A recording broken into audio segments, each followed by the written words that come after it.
On pensait Émilien intouchable. Pendant plus d'1 an et demi, il a régné sans partage sur le plateau des 12 coups de midi, accumulant plus de 2,5 millions d'euros de gains, impressionnant les téléspectateurs par son calme, sa précision, sa culture encyclopédique. Mais ce dimanche 6 juillet, tout a changé. Et pas seulement sur TF1. C'est sur Twitch, loin des projecteurs de la télévision classique, que s'est déroulée une scène que personne n'aurait imaginée. Émilien, le maître des jeux, a chuté une nouvelle fois face à son complice Étoile, un streamer bien connu de la plateforme. Ce n'est pas leur premier affrontement. Les deux hommes se respectent, s'admirent même. Mais entre respect et compétition, la frontière est mince. Étoile avait déjà battu Émilien une première fois, un exploit salué comme un tremblement de terre dans la sphère Twitch. Enfin une victoire contre lui. J'ai battu Émilien en culture générale, avait-il lancé à ses viewers.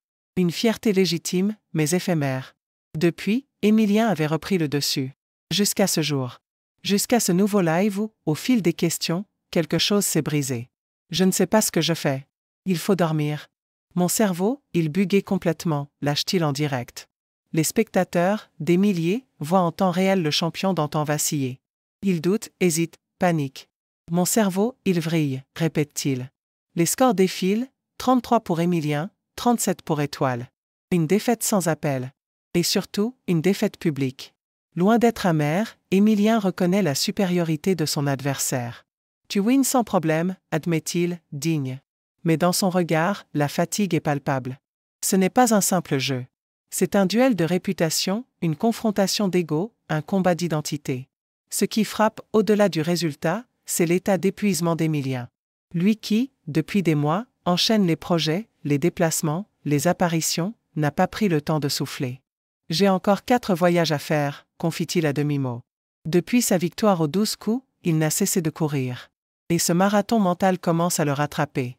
Il buguait, littéralement. Son cerveau, sa plus grande arme, le lâche en plein live. La machine, longtemps parfaite, montre des signes de faiblesse.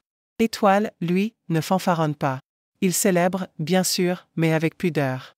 Il sait ce que représente Émilien. Il sait qu'il vient de battre un monument. Et il le fait avec respect.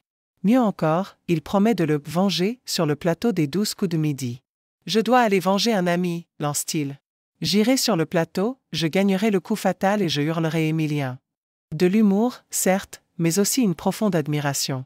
Ce duel n'est pas une guerre. C'est une danse entre deux cerveaux brillants. Mais cette fois, Étoile a mené la danse. Émilien, de son côté, devra se reconstruire. Reposer son esprit, retrouver sa concentration. Car le public l'aime, le suit, l'attend. Il n'est plus seulement un candidat.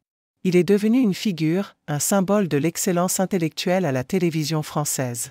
Mais ce statut a un prix. Et ce prix, c'est l'exigence permanente, la pression invisible, le besoin d'être toujours le meilleur. Même en live. Même épuisé. Même humain.